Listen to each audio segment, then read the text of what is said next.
buenos días, bienvenidos a Café Expreso UCIL. El día de hoy tenemos a un invitado muy importante, es Víctor Andrés García Belaúnde, excongresista, una figura histórica de Acción Popular de verdad, no de esta Acción Popular de los niños que han tomado por asalto el partido, la bancada, el Congreso y el país en general, y que con absoluto descaro hablan ante las cámaras como si nada. Vamos a hablar de eso y más, por supuesto, en instantes con nuestro invitado en la entrevista del día.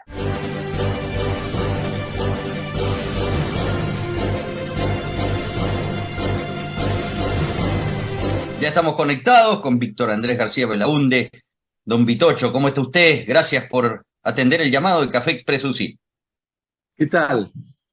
Un placer saludarte, estar contigo en esta mañana. No, encantado de tenerte, muchas cosas por hablar. La primera, por supuesto, como líder histórico de Acción Popular, ¿qué piensas de esta actitud envalentonada de quienes ya han sido señalados por colaboradores eficaces del Ministerio Público? Están las visitas al presidente, se habla de que han puesto hasta ministros, el de producción, incluso entre ellos sacándose la vuelta, ¿no? Porque parecía que Johnny Lescano quería poner una persona de su confianza. Luego fueron estos niños que lamentablemente representan el partido de la Lampa, hacen mucho daño. Ahora me contarás hacia adentro cómo lo perciben ustedes, que son militantes antiguos, ¿no? Y que realmente creen en las ideas de Fernando Belaúnde Terry. Y cómo ven esto, ¿no? Porque, digamos, no, por un lado, no se les permite a ustedes tomar acciones internamente, porque el Jurado Nacional de Elecciones los tiene atado de manos, un jurado electoral con muchas sospechas, además, luego de la segunda vuelta electoral, con este Jorge Luis Salas Arenas, que siempre inclina la balanza, ¿no?, en favor de los intereses del gobierno, y luego en el Congreso también, o sea, resulta que había más niños que militantes sanos de Acción Popular, es increíble. ¿Cómo toman esto ustedes en el partido?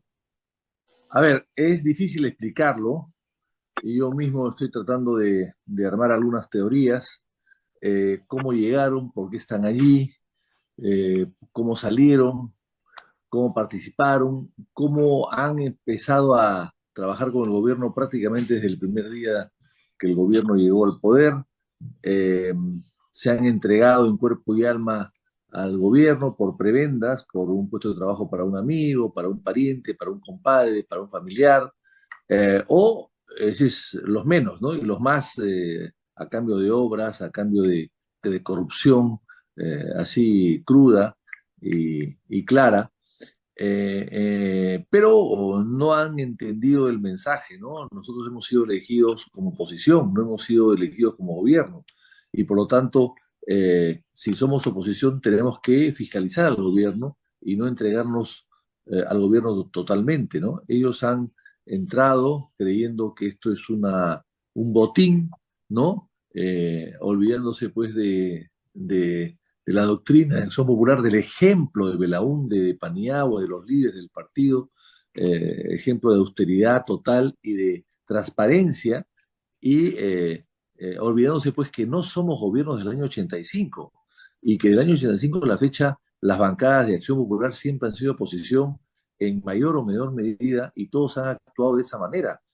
Nadie, que yo sepa, hasta la disolución del Congreso, inclusive el Congreso siguiente, el corto Congreso de complementario, he visto yo a parlamentarios que se entreguen a la voracidad del gobierno por un plato de lentejas, o a veces por un plato de lomo, pero en todo caso por tonterías, por cosas menores, por puestos de trabajo, insisto, lo menos malo, siendo malo, por supuesto, también, pero sobre todo, pero otros se han, por dinero, por obras, por comisiones de las obras, por ser parte del club de la construcción, del nuevo club de la construcción que existe. Entonces, con todo eso me parece que estamos decepcionados. Ahora bien, eh, eh, el problema es que ya todos están suspendidos en principio, pero En el claro, partido, ¿no es cierto? así es, pero tienen el cinismo de seguir actuando. ¿Por qué?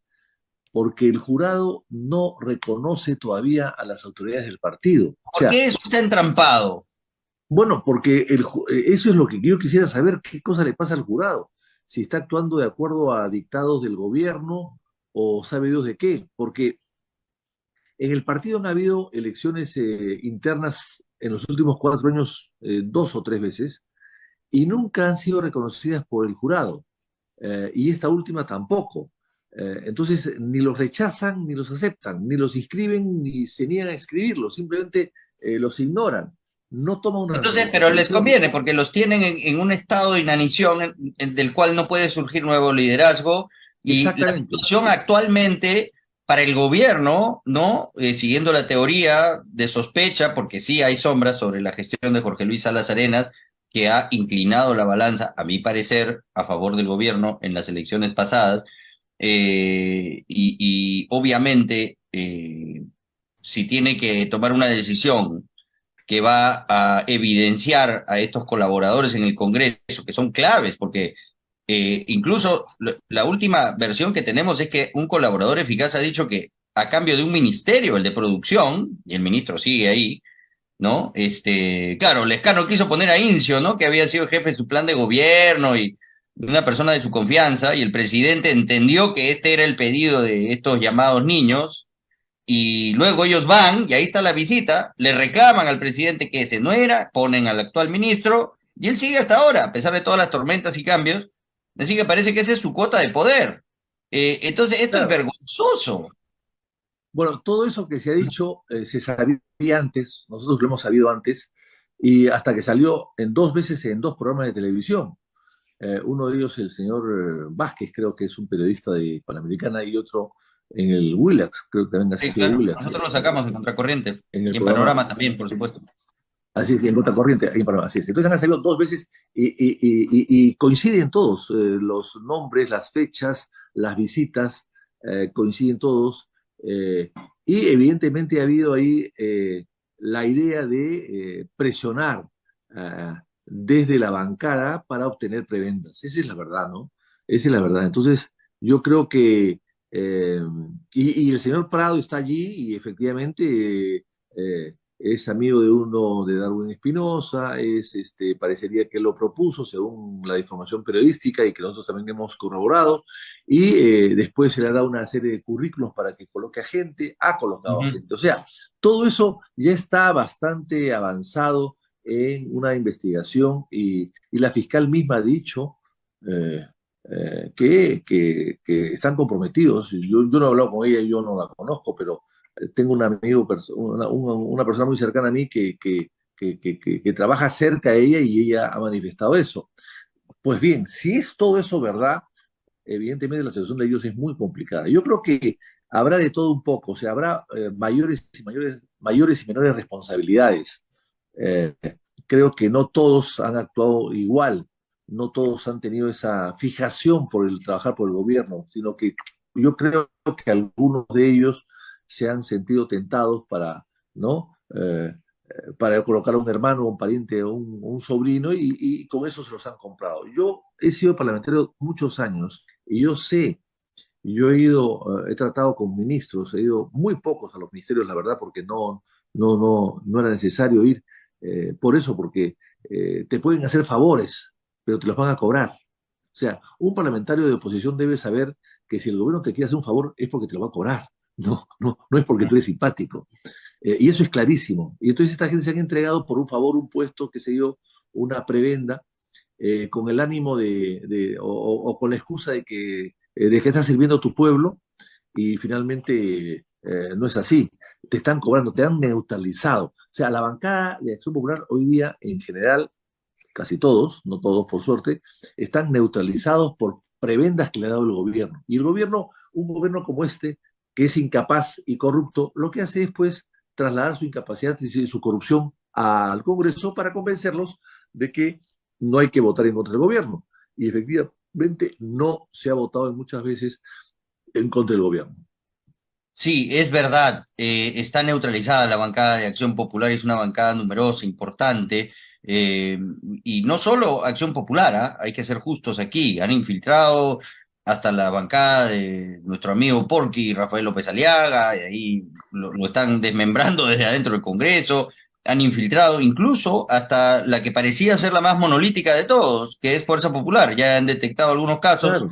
de congresistas que están también comprometidos. Claro, Entonces, claro, es mira, complicado, ¿no? Podemos, pues, eh, con ahí el amigo Luna, es siempre, bueno, pues todos siempre tienen, es por complicado, ¿no? eso, Tenerle por fe. eso, por eso, Augusto, por eso es que hay que ir al Congreso sin ningún tipo de necesidades. O sea, Ujú. los que deben ir al Congreso son personas que no tienen deudas, que no tienen compromisos, que no tienen necesidades, salvo las elementales, por supuesto, que se pueden cubrir con cierta facilidad, que no están dispuestos a entregar nada, que están, que no necesitan del gobierno para nada, para sobrevivir. O sea, si tú llevas a una persona al Congreso y la eligen, la llevas en tu partido y la eligen, y es que tiene deudas, está en Infocor, que tiene una casa embargada, que tiene su familia que necesita trabajo. O sea, si llevas a una persona bajo esos condicionamientos y necesidades, salvo que sea una persona de una gran formación, se va lamentablemente a entregar a los brazos del gobierno a cambio de que el gobierno pueda cumplir con algunas de sus necesidades. Eso es lo que está pasando en este momento y pasa en Acción Popular y en todos los partidos. El día de ayer vamos a desarrollar un poco más el tema de Podemos, porque la representante de Podemos en la mesa directiva sorprendió, creo, un poco a sus colegas, sacándose en una conferencia de prensa y haciéndole llegar el proyecto de ley, que es de su autoría, es cierto, es antiguo, de adelanto de elecciones. Entonces hubo mucha incomodidad ahí, las caras lo decían todo. El general Williams estaba muy incómodo, también la congresista Moyano, de Fuerza Popular, parece que los había sorprendido, ¿no? De cierta manera, la manifestación de que estaban algunos congresistas, incluso disque de oposición, como es Podemos cuando le conviene, pensando ya en un adelanto de elecciones para que se vayan todos.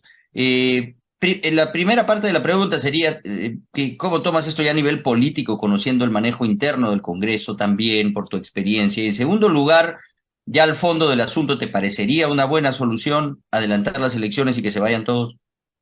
A ver, yo presenté en abril, sí, creo que fue en abril del 2018 o 17, ya no recuerdo, 17 creo que fue, sí, 17. Yo presenté un proyecto de ley que lo tengo ahí registrado y un día lo puse en uno de mis tweets para adelantar las elecciones, para reducir el periodo presidencial a 4 años y adelantar las elecciones. Por supuesto que fue rechazado por todos. Esto lo hice a la semana siguiente a que Vizcarra asumió el poder. Mm. Conociendo a Vizcarra y conociendo las circunstancias, no podía haber en el Perú pues una persona que está elegida como suplente para completar un periodo De lo que de nos 20 habríamos salvado, Vitocho, ¿no? Si te hubieran hecho Exactamente, caso. exactamente, exactamente. Si se hubiese probado, la historia del Perú hubiese cambiado, efectivamente.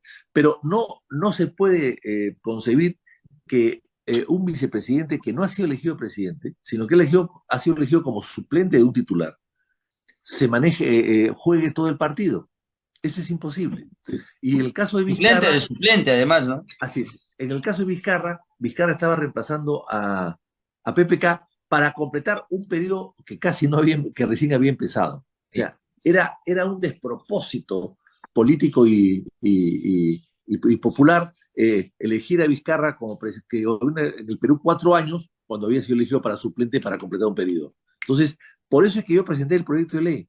Y estoy seguro que si se hubiese aprobado, todos se opusieron. Todos los que después alabaron a Vizcarra, los que después dijeron que Vizcarra era el padre que todo el mundo necesitaba, hay que recordar Mm. eso, que era el padre que todo peruano necesitaba era Vizcarra, eso lo han dicho una serie de personas caviares que hoy día, Sí, sí, ahí en fin, tenemos todos sus videos y están se los vamos a arrepe- recordar. así es, están arrepentidas de Sí, haberlo dicho, seguramente, no lo sí, sé. claro. Pero en Bueno, todo lo que ha caso, dicho recientemente la ex ministra de Salud, Elizabeth Inostroza, allá en la Comisión de Fiscalización es gravísimo, ¿no? Ella ya muy grave. está confirmando que ella la sacan para hacer una trafa con las pruebas rápidas. Sabemos que las pruebas rápidas estaban mal vistas por la OMS, por la Organización Panamericana de la Salud, y no era lo más adecuado para la política de control. Entonces, ¿cuántas personas se fueron con un falso negativo propio de estas pruebas de anticuerpos, las primeras que se hacían, las pruebas rápidas, y llegaron a casa y contagiaron a una persona vulnerable que luego falleció. O sea, ¿cuántos miles de muertos hay? Por eso se habla hasta de un genocidio de parte de Sí, Vizcarra, porque por entrar en estos actos de corrupción, porque ahí están los registros, en su momento lo denunció el procurador Amado Enco, de que habían reuniones con proveedores, con la ministra de Salud, en el MEP, con la presencia de Vizcarra, para hacer este cambio hacia las pruebas rápidas. La ministra Inostroza dijo de ninguna manera, eso es antitécnico, la sacaron y entró Víctor Zamora, que ahora se lava las manos. Entonces, es gravísimo lo de Vizcarra, no solo por los actos de corrupción, por lo que se le investiga, sino por el manejo de pandemia. ¿Cuánta plata se han levantado a costa de cuántas muertes? Es terrible. sí. Exactamente, exactamente, pero yo también quisiera recordar lo siguiente, que cuando yo presenté el proyecto de ley es porque conocía a Vizcarra perfectamente bien, ya había conocido sus antecedentes como gobernador de Moquegua Claro. y las trafas que hizo para lograr que se avance con el aeropuerto de Chincheros. Yo, hay que recordar que en un debate que promocionó la Universidad de Lima con RPP de candidatos a las vicepresidencias de la República, yo tuve un debate con Vizcarra y le dije, bueno, prácticamente que era un sinvergüenza. Y eso fue en febrero, antes de las elecciones del año 16, y nadie le dio importancia. Y Vizcarra había destruido un hospital para construir nada en Moquegua. Y después se descubrió de que habían cheques, como 40 cheques girados cada 5 o 10 minutos Sí, antes de fin de año para pagarle algo a cuenta del nuevo constructor que no hizo nada. O sea, realmente ese era el personaje que estaba asumiendo la presidencia de la República, puesto allí, por supuesto, por Kuczynski, que de política no sabe nada. Bueno, y el tiempo ha demostrado que ha sido un pésimo político. Entonces, así yo es. creo que Bueno, eso se hizo. Me parece que ahí ha faltado claridad. Si se hubiese aprobado el tema de las elecciones adelantadas, hoy día no hubiésemos tenido ni Sagasti, y en ni este Merino, contexto, ni Castillo. y en este contexto, Y en este contexto yo creo que sigue vigente, porque la crisis no ha desaparecido, sino se ha mantenido, y yo quizás diga que se ha agudizado. Entonces, si es así, hoy día el proyecto sigue estando actualizado y sigue siendo necesario hacerlo. Es pero qué decir, bueno lo que acabas de decir, Vitocho, porque es verdad, es el origen lo que tú habías detectado en ese momento, porque de ahí viene toda esta degeneración hasta, bueno, yo pienso que ya estamos tocando fondo, ¿no? Con Castillo, pero la claro, degeneración empieza con Vizcarra. porque cuando Vizcarra sube y yo presento el proyecto de ley, después viene el enfrentamiento con el Congreso, Congreso que le dio todo su aval a él, y luego lo dejó de lado al Congreso y lo empezó a atacar, atacar, atacar, y después lo disolvió.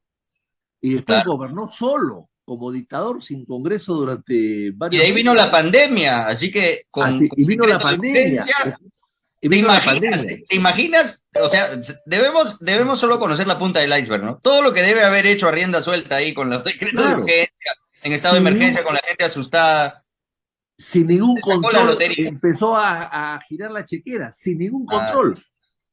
Y después viene él creyendo de que el nuevo Congreso iba a iba a morirse de miedo contra él, porque se ha cerrado un Congreso, puede cerrar otro. Él pensó que el nuevo Congreso sería complaciente con él, lo fue por muy poco tiempo y después lo sacó, lo sacó. Es el miedo que puede tener Castillo hoy día, que cierra el Congreso, que disuelve el Congreso, y el nuevo que venga después lo puede sacar a él. Así que nadie sabe para quién trabaja. Entonces yo creo que ah, esa ley, ese proyecto sigue vigente. Yo creo que si nos ponemos de acuerdo todos y adelantamos el proceso electoral, recortamos el periodo presidencial y llamamos elecciones en 2023, o si quieres finales de 2023 en diciembre, porque las elecciones no tienen por qué ser el 28 de julio o la transferencia de mando puede ser después, como era en el Perú en el siglo XIX, que las transferencias eran a fin de año, no eran a medio año. Entonces, si es así, yo creo que podríamos tener un nuevo gobierno a partir del 2023, finales de 2024, y bueno, y salimos de la crisis de forma tranquila, sin sobresaltos, con democracia y con transparencia, y sin choques, divisiones, antagonismos, enfrentamientos. ujú. Y ahora, lo que está pasando con la OEA, ¿cómo lo tomas? Porque el día de ayer hubo una situación que es realmente elocuente. Quisiera saber qué opinas, ¿no?, de esta puesta en escena del presidente. En primer lugar, se para con dos supuestos representantes del pueblo, el señor Mariano Flores, la señora Lourdes Huanca. Nosotros los hemos investigado a ambos en Willax y resulta que no representan realmente al pueblo. La señora Lourdes Huanca, de donde proviene, en Moquegua, es una persona muy polémica, ha estado con los fujimoristas, ha estado con Vizcarra, se acomoda con el gobierno de turno, y ella tiene, digamos, a sus familiares recibiendo contratos jugosos del Estado, y por eso es que aplaude al presidente. Mariano Flores no vive de donde dice provenir, no es un rondero, no viene de ninguna región, él vive en Lima, en Azángaro, vende libros usados, es un rondero de Azángaro, así literal. Tiene denuncias gravísimas de maltrato por parte de su esposa, es un personaje realmente polémico. Y la OEA lo recibe como si fuera el gran vocero del pueblo. Eso es mentira, esa es una puesta en escena. Pero ¿qué cosa hacía el presidente ayer con esta gente y con un puñado de supuestos, digamos, representantes del Perú profundo, del Perú olvidado y toda esta narrativa que ellos de manera permanente imprimen en los medios, diciendo que cierren el Congreso, mientras la OEA recibía las bancadas en el Swiss Hotel, en Palacio de Gobierno alzaban el puño y decían: presidente, cierra el Congreso, o sea, dé un zarpazo en contra de la democracia, mientras la OEA estaba reunido con los partidos políticos. ¿Qué forma es esa? A ver, hay varias cosas que yo primero, el señor estos, es cierto, son unos mercachifles, son unos fenicios de la política, se venden por más que por un plato de lentejas, ¿no es cierto? Son asalariados del gobierno, eso estamos de acuerdo, ustedes lo han demostrado. Ellos se venden, si tú le pagas mañana, el Congreso le paga mañana para que critiquen a Castillo, lo van a hacer. Así es. Ellos de convicción y de ideas y de formación, nada. Ahora, yo no creo que los haya recibido la OEA. No hay fotografías de que estén ellos dentro del Supuestamente Marino Flores sí estuvo con pero ellos. No hay fotografías. No hay fotografías. No hay. Han estado afuera, no han entrado dentro del hotel. Entonces yo creo que han hecho la finta de ir, de simular de que los han recibido y no los han recibido. Mientras no haya una foto de ellos dentro, en la mesa de trabajo, conforme han estado con el resto de las autoridades, yo no puedo decir que han sido recibidos. No, han hecho la finta, sí, es un farsante y por lo tanto la finta la puede hacer perfectamente bien, es un actor de segunda, de segunda línea. Un actor de reparto, porque le gusta el reparto. Así es, yo no creo que haya sido recibido. En primer lugar. En segundo lugar, el hecho de que vayan a Palacio cuando está la OEA en Lima y que pidan el cierre del Congreso y que el presidente los reciba y los aplauda y les agradezca la visita, bueno, pues es la mejor prueba que el Castillo quiere que cierre el Congreso. Yo creo que está bien. O sea, han demostrado, como tienen una estrategia tan torpe, han demostrado de que que el gobierno manipula a ciertos sectores sociales para sus fines. O sea, yo creo que esa visita de ayer ha destruido la inocencia del gobierno y la amenaza, entre comillas, que está de que van a disolver o vacar al presidente de la República, porque ellos están fomentando el cierre del Congreso, promocionando, pagando a fenicios para que proclamen el cierre del Congreso dentro del Congreso, o sea, dentro del Parlamento, cuando eso es sedición. Eso es sedición, y cuando el presidente de la República diga: no vengan ustedes a esto. Es decir, yo los recibo para que me pongan sus problemas.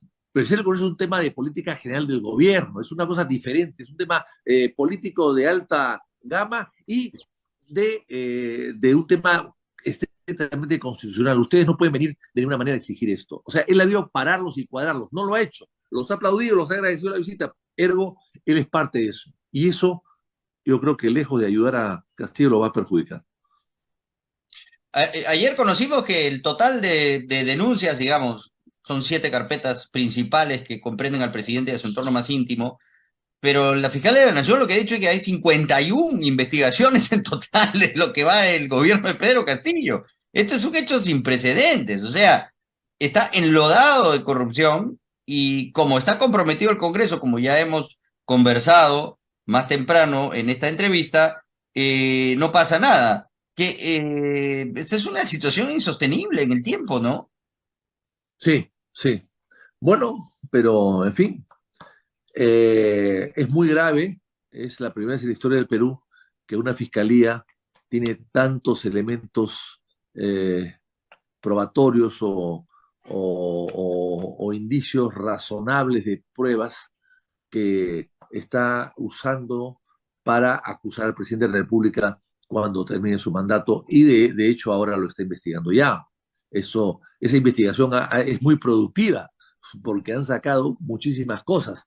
Si hubiésemos hecho lo que hacía la señora Zoraida, la anterior fiscal de la Nación, que no quería ni siquiera investigar, No, pues. eso no se sabría en este momento.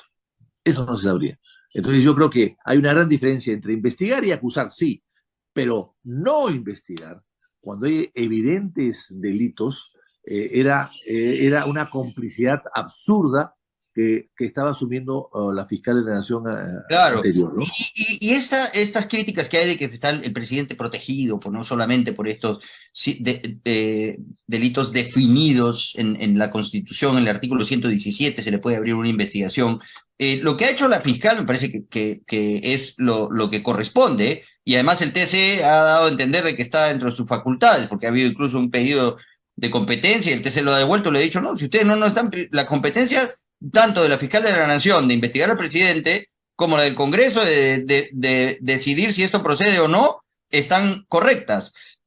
No es una denuncia, ¿no? Es una investigación en ciernes. La fiscal de la Nación ha investigado hasta dónde puede, lo que no puede es acusar. Entonces le he dicho al Congreso, ¿y ahora qué hago? Díganme si puedo proceder o no, y lo ha presentado la Subcomisión de Acusaciones Constitucionales. ¿Cómo tomas ese proceso? Yo creo que A ver, tiene que ser así, ¿no? Porque si no, el presidente, pues mañana puede salir a la calle y matar a una persona y no, nadie puede hacer nada. O sea, tenemos a un ver, presidente asesino que tiene que terminar su mandato. el presidente de la República está blindado y ese Ya, blindaje se ha hecho más fuerte con Fujimori. Hay que recordar que la constitución la hizo Fujimori para quedarse 15 o 20 años. No pudo quedarse más de 10, que ya es bastante, para el Perú es bastante. Cuento una anécdota. Yo estuve con Aznar en una oportunidad, el presidente del gobierno español que vino a Lima el año 89 y el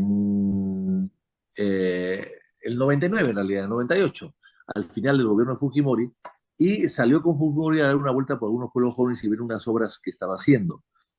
Y entonces, cuando regresan a Palacio, Aznar le dice a Fujimori, oiga, presidente, porque lo vio pues que no estaba haciendo maletas, como decía Aznar. Yo no veo a usted, presidente, haciendo maletas. O sea, falta poco para las elecciones o para el proceso electoral y veo que usted sigue empeñado en esto, en lo otro y tiene proyectos a futuro. ¿Usted va a ir a la reelección? Le preguntó Aznar a Fujimori y Fujimori dijo, bueno, no lo he pensado todavía. Entonces Aznar contó que, claro, con lo que había visto, se había pasado por él por los pueblos jóvenes de Lima y con los comentarios que le había hecho, él estaba seguro que sí. Entonces le dijo, mire, presidente, yo le voy a decir lo siguiente. En Europa no hay gobiernos que duren más de 10 años. Son muy impopulares. Yo mismo no voy a ir a mi reelección. Tenía 8 años en el gobierno, Aznar en ese momento. Yo mismo no voy a ir a mi reelección porque en Europa, que hay una serie de facilidades y desarrollos, no hay gobierno que dure 10 años que sea popular. Y en el Perú y en América Latina, con mayor razón, con mayor pobreza y menor desarrollo, evidentemente los gobiernos no van a durar 10 años. Así que yo le recomiendo a usted, presidente, que no vaya a la reelección. Ah, muchas gracias, y ahí quedó. Eso lo ha contado Aznar. Entonces, lo que quiero decir con esto es que Fujimori dio una constitución para que hace el 15 o 20 años. Era para él. Y la hizo de tal manera que la hizo que le reforzó algunas figuras presidencialistas de las constituciones anteriores. Reforzó. Y no solamente eso, sino que eliminó la segunda cámara para tener manejo claro. sobre la primera y la hizo pequeña, pequeña para manejarla. Una cámara, una sola cámara con 130 miembros, la manejas mucho mejor que dos cámaras con 300 o 400 miembros. Pero Esa es estamos una cosa clara. subrepresentados, pues. Así es. Y eso se vio con Montesinos, que se compró a 5 o 6 congresistas De frente, y así y es, los y ya tenía a la estaba. mano. Pero Ahora están haciendo lo mismo ahora exactamente lo mismo. y no pasa nada. Se está comprando a 10 o 15 y con eso manejas el Congreso. Entonces, Tiene que cambiar. todo eso se hizo pensando el fujimorismo en quedarse 15 o 20 años. El reducir la cuestión poner la cuestión de confianza como está colocada, reducirla a solamente 2 cuestiones de confianza. Todo eso se hizo para reforzar. Y la figura de la vacancia es una figura que viene de hace más de 100 años que no la quitaron, y ahí la dejaron porque nunca se había aplicado. No se dieron cuenta el Torres y Torres Lara, que era cooperativista y que hizo la Constitución, él se fue el presidente de la comisión redactora. Entonces ahí dejó el tema porque estaba ahí, pero nunca se usó. Ya ahora sí se ha usado. Entonces, la Constitución es presidencialista y blinda al presidente de la República, es cierto. Pero, pero la salida, el desaguadero, digamos, hablando en términos altiplánicos, la salida de cuando suceden este tipo de cosas que están pasando hoy día, que hay tantas denuncias contra el presidente, es la incapacidad moral, la vacancia. Esa es la salida. Ese es el artículo. Pero no se aplica porque están todos comprometidos. Comprados. Están vendidos. Nosotros le hemos puesto la fórmula 44 porque se han asegurado de tener por lo menos 44 congresistas afiliados. Así es. Y claro, por ahí también Vladimir Cerrón consigue lo que quiere, se ha adueñado del MINSA, que tiene un jugoso presupuesto anual, ha puesto a toda su gente ahí, habla que Kelly Portalatino ha concedido de poner a personas polémicas de su confianza, que manejen los presupuestos de miles de millones al año, y Vladimir Cerrón, si no, le quita los 16 votos y se tumba al presidente. Entonces estamos en un tira y afloje perverso, ¿no? Bueno, y por eso se le ha dado pues un ministerio a los niños, ¿no? Sí, de claro. Popular. Sí. Porque claro, el día que salga el señor Prado, los niños se van a quedar... Pero por eso no sale, por eso no sale. Claro, pero es la prueba más clara deberían de sacarlo. Es suyo. Claro, deberían sacarlo. Se queda ahí en toda la tormenta. Pierden peso.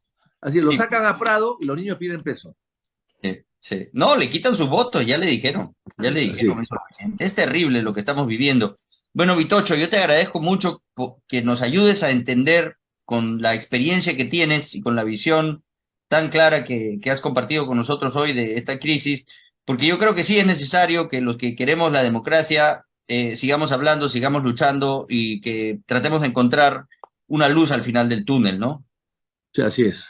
Así es. De acuerdo, ojalá que así sea, porque el Perú se merece mucho más, ¿no? Ahora, también es cierto que el Perú ha crecido un promedio de 7% durante 10 o 15 años del 2000 al a pesar 2000, de todo, ¿no? A pesar de todo. Y en ¿Cómo sería si las cosas funcionaran y no hubiese estos gobiernos pastos, ¿no? que tenemos? Exactamente. Del 2000 al 2012, digamos, ¿no? O 14, sí, creció el Perú en esos promedios. Es cierto que creció muy bien y mucho. También es cierto que en esos 14 años de crecimiento no creció con con el mismo porcentaje los servicios públicos, el Estado. Claro, ahí está. Entonces, eso es lo que ha causado malestar. La gente dice, oye, ¿por qué si el Perú ha crecido, ¿por qué no ha mejorado? Ha crecido en igual porcentaje la salud. Porque los gobernadores regionales como Cerrón se han robado la plata, está condenado por corrupción. Hay 10 hospitales tirados a medio hacer ahí porque le salía más a cuenta mandarlos a hacer y no concluirlos porque ya habían soltado toda la plata. La descentralización hay que revisarla. Yo recuerdo, hay un libro muy interesante de Arguedas, de un boliviano Arguedas, que decía, Pobre Bolivia se llamaba, que decía que la educación en Bolivia es muy mala porque se descentralizó, se municipalizó. Y por eso es que la educación en Bolivia bajó a niveles paupérrimos. Cuidado, que en el Perú está pasando exactamente lo mismo con la descentralización en temas de educación, en temas de salud y en temas de saneamiento, ¿no? Muy bien. Bueno, Vitocho, te agradezco mucho por tu valioso tiempo y nada, ojalá podamos conversar pronto nuevamente aquí en el programa. Te mando un abrazo. Gracias.